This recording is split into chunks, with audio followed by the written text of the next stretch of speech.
What's up, ladies and gentlemen? It's the one and only James Williams, Dog Waters. And before we get to this upload, I want to do a little bit of promotion for you. So now, if you don't know, we have our own website called iamdogwaters.com. iamdogwaters.com. That is our members only website. Go there, click the button in the middle. It'll take you to where you can sign up and you can become a member. Over there, you'll find way more horror stories than you see here. And we're talking about Bigfoot, Dogman, long form content stories. We're talking about hour, 2 hour, 3 hour long pieces of content that you won't find here on YouTube. Here on YouTube, you'll find a bunch of Dogman, a bunch of Bigfoot, but over there, you will find everything. So if you haven't had the opportunity to go there, I want you to go there now. And also, if you don't know right now, there are 4 books out on Amazon. Now, listen to me. The average price of the books on Amazon when it comes to Dogman and Bigfoot is like $4.99. But I'm not greedy. Everything I'm putting out is at $2.99. And if you have Kindle Plus, you can just download them and read them for free. Siege of Locket Ranch is there. Shocking Bigfoot Encounters Part 1 and Part 2 is there. Terror in the Trees is there, which is a book of Bigfoot stories. Terrifying Tales from Native American Reservations is there as well.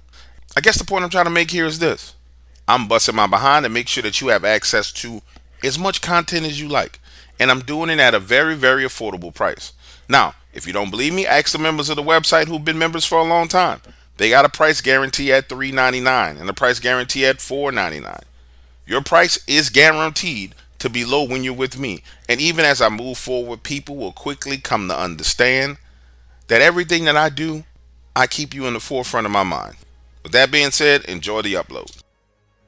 The Dark Waters channel is for entertainment purposes only. Although information in these stories can be traced back to relevant and true sources, Dark Waters strongly discourages its viewers, listeners, and subscribers from visiting the site of incidents and encounters discussed or revealed on the show.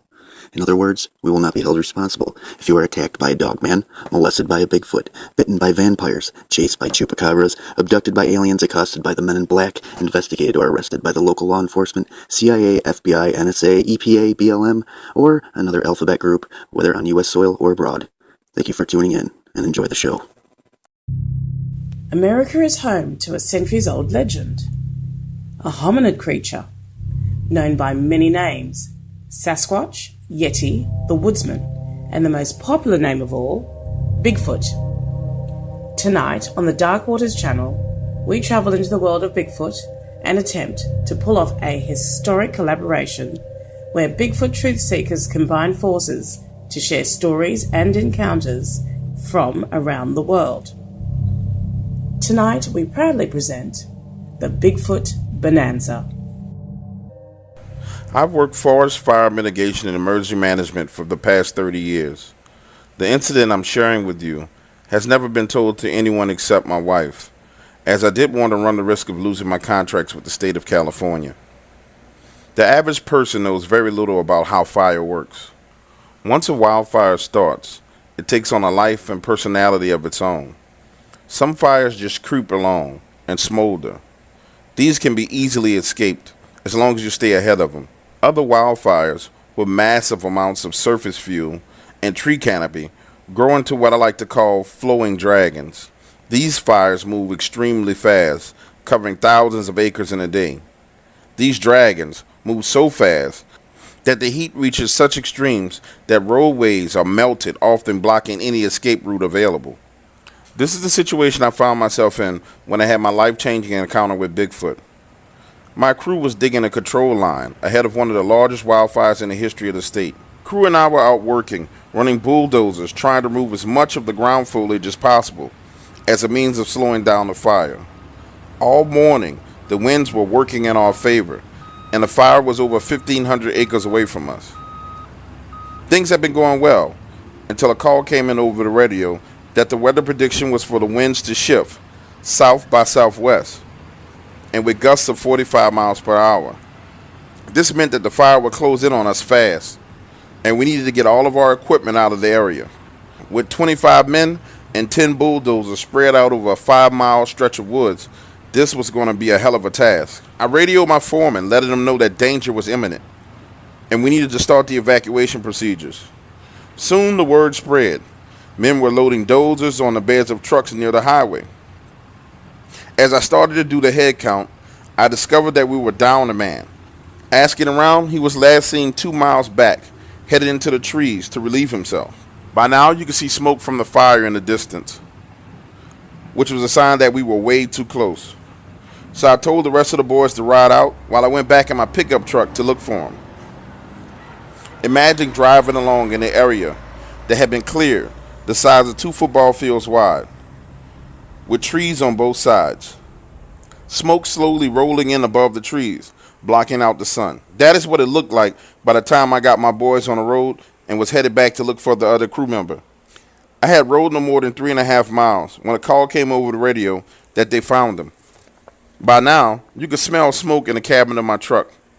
I knew it was only a matter of about 30 minutes before the flames would be upon me and I would be dead. So I gunned it, spinning the truck and heading out of the area. Halfway down the clearing, I hit something, and it punctured holes in both my passenger tires. The sound of tires popping and simultaneously the sinking of the right-hand side of my truck made me feel like I was in some type of horror movie. I radioed Roger, my second in command, telling him that I would need him to meet me back at the highway entrance. But his reply made my heart drop. The fire had accelerated at a pace that made it impossible for them to get to me. The roads had been blocked by the state police. This meant no help was coming from me, and I was on my own. Well, I'll be damned. I'm on the side of the road with 2 blown out tires and fire closing in on me from behind. This was a dire situation, so I drove the trucks on the flats as far and as fast as I could. I made it about another 3 miles down the road before sparks started to fly from the rims. Then the vehicle started to lose traction and slide off the road. DW. At this point, man, I knew I was going to die. I had slid down the hillside, and my truck was lodged between 2 trees. The impact tossed me from the driver's seat up against the passenger side window, and I could feel the blood oozing out of my head. To make things worse, I must have been unconscious for a while, because I looked around, there was smoke everywhere. Now, for the record, this was the absolute worst situation I could have been in. You see, fire travels faster downhill, and smoke accumulates in low places. So if the fumes from the smoke didn't kill me, the heat from the fire would ignite my gas tank and blow me into pieces. Man, I was in a bad way. Confused, dazed, I tried to get out of the truck, and finally resorted to kicking the windshield. As soon as I was able to break the glass, smoke came rushing into the cabin, choking me. I could now hear the flames from the fire in the distance. All I could do was keep kicking and trying to break it out. The smoke began to overwhelm me, and I felt the truck shifting. Then for sure, something pulled the truck backwards from between the 2 trees. Next, the passenger side door began to bulge, and I saw this huge hand grab the door and pull it open. At that moment, I began to black out, but I could feel someone grab me and pulling me out of the truck. The events that followed are still a blur, but I remember these moments of brief consciousness when I was being carried over the shoulders of this huge, hairy creature. It took these leaping steps that violently shook my body. When I came to again, I was laying on the side of the road. There was no smoke anywhere in sight, and this creature was nowhere to be found. Reaching in my pocket, I had my radio, and when I contacted my foreman, he sounded surprised that I was alive. To this day, I never shared this story with anyone except for my wife. So many people want to kill these creatures to prove they exist. And yes, like us humans, there are some psychopathic Sasquatch out there. But my experience was the exact opposite. This creature saved my life, and I only wish there was a way to say thank you. It is important that I share with you some background information prior to telling you of my encounter. 3 years ago, I was in the midst of my divorce, and things had gotten super ugly. So I asked my friend Jeff if I could head out to a piece of property he owned for a few days of fishing. I grew up in the woods, and the smell of fresh air was the best thing for me. I felt trapped, almost as if the walls were closing in on me, and life was spinning out of control. Anytime I got to that point, I would just retreat to the woods and get back to nature. It had a way of cleansing me. Jeff agreed to allow me to use his property and told me that he would meet me there the next day after he had finished his work week. This property was picture perfect. It was 5 miles away from the nearest highway, and he had to follow a dirt access road to get to the fishing pond and campground area. Driving into the campsite, the pond was on the left-hand side of the road. On the right-hand side of the road was a 33-foot long RV. Right where the road stopped was a picnic table and an iron grill that had been cemented into the ground. Exiting the car, I was so excited to have some time alone and really needed the peace and quiet. The divorce had taken its toll on me both mentally and physically. I opened the trunk of my car and got my fishing supplies and set them near the pond. Then I went to the RV and started moving my food and beer into the refrigerator.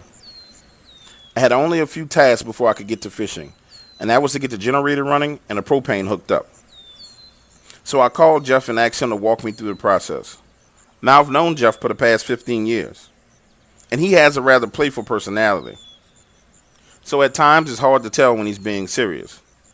While on the phone, he told me something strange, and looking back, I wish I had taken him seriously. When he was walking me through connecting a propane tank, he said, "Hey, make sure that the first couple of fish you catch, you toss it to the reeds for the protector of the woods." He said it so casually, it didn't even register in my mind at all. However, later that night, I would have an encounter with this protector of the woods that left me shaking and hesitant to go in the woods ever again. As night fell, I had just gotten multiple fish lines into the water, and my plan was to sit out by the fire and have a few beers. I was on the phone with my girlfriend talking about the trip to the property when I heard a tree limb break. But this was no small limb, it was huge. Grabbing my flashlight, I quickly scanned the direction the sound came from, and less than 50 yards away from me was this huge broken tree limb. It looked shredded, as if something had twisted it and it just popped open. Initially, I thought it was a black bear. They're everywhere in these parts.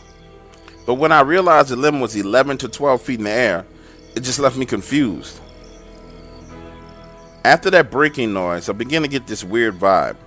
Call it hunter's intuition or just primal instincts, but I knew something was out there. Now feeling completely uncomfortable, I quickly moved into the RV and turned off the lights and locked the door behind me. Amidst the dead silence, my girlfriend's panicked voice seemed to bellow through the phone as she begged me to tell her what was going on. Just as I opened my mouth to answer her, there was an impact on the side of the RV. It slid and was lifted up on its side, tossing me into the wall. Whatever this thing was, it had just rammed a 30-foot long, 10-foot tall RV and hit it like a football tackling sled. Then it dropped it, jostling my body from left to right. At this point, I was scared out of my mind. Then it climbed on the roof. How do I know it was on the roof? Because as it stepped, it made indentions, and you could hear the metal roof giving in to the massive weight of this creature. In that moment, I thought I was going to die. I just knew this creature was going to jump down and rip the door off and come get me. I scrambled to the front of the RV as it shadowed my movements above. Then finally, I remembered I had a cell phone in my hand and I could call for help. So I hung up with my girlfriend and called Jeff, who owned the property. "Hey, there's a fucking monster out here, bro. And it's on the roof. You need to get here and bring some guns, now." He laughed, thinking I was playing. No. This shit is real. It's not a game, bro. There's a monster on the roof. Jeff tried to calm me down, and he told me he would be on his way. But I was not calming down. The panic attack was only getting worse. When we hung up the phone, I called my girlfriend back and filled her in on everything that had transpired. Then she asked me the most simple question. It seemed so logical in that moment of panic. "Do you have your car keys? And can you leave?" Now, DW, this is where my story is going to sound like straight BS, but I swear this is true. I sat there for the next 15 minutes debating in my mind, should I run for the car or should I just wait? Waiting could mean death. At any moment, this thing could break down a door. But going outside was equally as dangerous, and I could probably die even quicker. I decided to make a run for it, so I bolted out of the door and sprinted the 25 yards back to the campground where I parked the car. When I hopped in and turned the ignition, the car was dead. What the fuck? Now I had to run back to the RV, and as I did, I just knew something was going to grab me at any moment. Reaching that RV, I was defeated. I had no choice but to wait on Jeff. I was in the middle of nowhere, and something was tackling the RV like it was Ray Lewis. I spent the next hour on the phone with my girlfriend trying to calm her down and attempting to keep my emotions under control. Finally, I heard the sound of Jeff's pickup truck coming down the road. We had to stand there in the dark while jump-starting my car. Then we both got the hell out of there. When he returned the next day, he said the RV looked like a truck ran into the left side of it, and the fishing lines were pulled out of the water. He saw a pile of fish heads laid near the wood line. Later that year, Jeff sold the property after he and his father had their own encounter with that creature. Dark Waters. The story I'm about to share with you was told to me by my grandfather. To give you some background information, I was born and raised in Alberta, Canada. I spent my childhood years with my grandparents, as both my mother and father were preoccupied with the carnal pleasures of life. One evening, my grandfather and I found ourselves on the side of the road with a flat tire. And while I stood there holding a flashlight, we began to hear this strange sound coming from the wood line across from us. I had never known my grandfather to be afraid of anything, but that evening, he made me get back into the truck, and we drove the next 2 to 3 miles into town on a flat tire. Once we reached the service station, Grandpa changed the tire, and we headed home. Now, never knowing my grandfather to show any fear, I was confused, and I just had to ask him, why did we drive off? That is when he shared this story with me. When he was a young man, no more than 25 years old, he and his best friend Jacob went night fishing in one of the local lakes. As they sat there, anchored near the middle of the lake, they began to hear this sound. Grandpa described it as 100 dogs barking at the same time, and then the loudest howl he had ever heard. This was accompanied by a yelling sound that morphed into something similar to an air raid horn. Then all hell broke loose, and it sounded like 2 freight trains headed in the same direction, plowing through the woods. Suddenly, out of the wood line stepped the largest wolf they had ever seen, rising up on his back 2 legs and walking like a man. This thing was massive, and it stood there with his back turned to them, staring into the woods. In the spur of the moment, an ape-like creature jumped out of the wood line, his mammoth arms stretched high above his head, smashing into the wolf, making the most unimaginable sound, a symphony of flesh tearing and bone breaking. The sheer force of the impact catapulted both of them into the water, causing waves to radiate outward, creating chaos on the otherwise smooth surface of the calm lake. The ape-like creature's arms thrashed violently, plunging into the water over and over again in a fit of rage. Then, in one final gesture, it thrusted both arms beneath the surface, twisting, turning, and jerking the head of the wolf from underneath the waves. Then it turned, taking 3 steps, gliding back into the wood line and letting out a thundering roar. Grandpa said that ever since that night, he was aware of what dangers truly lurked in the woods, and he made a point of not tempting fate ever again. My farm is located just south of Shreveport, Louisiana, and I inherited it from my grandfather 5 years ago. Since that day, I've grown the business to another level. One of the only commercial farms here that does more business than mine is Mahaffrey.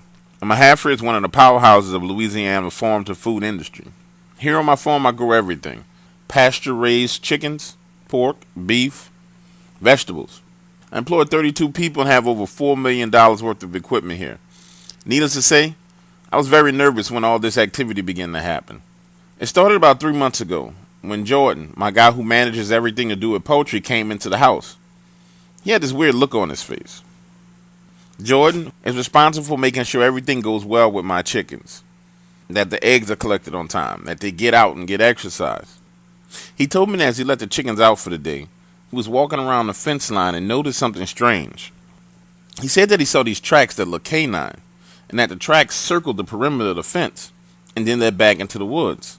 According to Jordan, these tracks were huge, and whatever it was must have been a big dog on all fours. Standing in front of me, Jordan was clearly disturbed by these prints and insisted that I come take a look. So we drove out to the spot near the chickens and walked the fence line. Initially, when he said big dog prints, I thought he was just talking about a big dog. But these prints were massive. This was like nothing I'd ever seen around my farm before. I now understood why he was so worried, but there was absolutely nothing I could do. And being crazy enough to try and track an animal that size into the woods, he's just looking for trouble. A few days passed and Jordan forgot about the prints, and I turned my attention to this upcoming inspection that I had with the Department of Agriculture. You see, 6 months ago when I was going through my divorce, I fell way behind on paperwork. And luckily, I was able to talk to the inspector into giving me a re-inspection, allowing me more time to submit the proper documents. It was 3 a.m. in the morning, the day of the inspection, and I had been working all night to get the reports finished and the paperwork filled out for the DOA when I heard a ruckus out at the cow pasture. See, my farm is wired for video and sound, so I went to my little video monitoring room to see what the deal was. What I saw on that camera I couldn't believe. My cattle were all herded up against the western fence line, 300 of them, huddled together in fear. And at the eastern side of the fence was some kind of creature. Its eyes glistened this green color on the camera, and it was huge. This thing was moving in and out of the view of the camera as it would back up to the wood line and then charge the fence. Based on its thing's size, it could have easily jumped over the fence or even ran through it. But it was like it wanted to scare the cattle. It was toying with them. Trying to figure out what to do, I decided to grab my cell phone and to open up the video app that allowed me to monitor the cameras mobily. Then I went to my closet and I grabbed my shotgun. This creature, whatever it was too big to confront. But I figured if I just went out back and fired a few rounds into the air, it would leave like any other animal would. Boy, was I wrong. I stepped out of the back door with my shotgun, pointed into the air, and fired while I was looking at the camera. This thing stopped, turned its head in the direction of the gunfire, then it starts heading in my direction. Only then did I get a full look at this thing as it jumped the fence and ran through the cow pasture coming straight towards me. I don't know if you ever seen that movie Underworld, when those creatures are running on all fours. That's exactly what I saw. It was unreal. I rushed back into the house, locking the door and headed into my office. It was now 3:35 a.m. and I would only be alone for another 10 minutes. The morning crew of workers, including Jordan, would be pulling up any minute. As I sat there with my shotgun, I watched this thing circle the house, sniffing, and somehow it pinpointed the very room that I was in. That's when I heard the scratching and banging on the walls. I can't express to you how terrified I was. For the next 9 minutes, all I thought about was that I was going to die. This creature was going to break down the wall and eat me. I looked at the camera as this thing on all fours kept banging against the wall with its shoulders over and over and over again. And the scratching. Oh my God, it was something out of a nightmare. Looking back on it all now, this thing had to be trying to intimidate or scare me. Because it didn't make sense. If it wanted into the house, it could have just ran through one of the glass doors or broken down the front door. It seemed like it was forever, but finally my watch beeped 3:45, and I could hear the trucks begin to pull in the parking lot out front. Jordan and his crew were always the first there in the morning. I watched on camera as this thing looked directly at the light of the trucks. Then with speed and agility unlike anything I'd ever seen before, it ran off towards the back of the farm. Jordan and his men were walking around the side of the house when I came out the back door. My face must have given it all away, because Jordan's first question was, "Did you see it?" All I could do was nod my head yes. That's when he told me about the Dogman and how it had been seen all over the United States, especially in Louisiana. Jordan had me listen to several shows, and that's how I found you. We've been using the powder that your guys recommended and have gone as far as to maintain a perimeter around our farm with it. I haven't seen this creature since we made the changes. However, I'm starting to hear rumors that other farms in the area are having similar problems, except for they've lost chickens and cattle. I'm even hearing about more than one of these things appearing at the same time. I hope this is my one and only time ever seeing Dogman.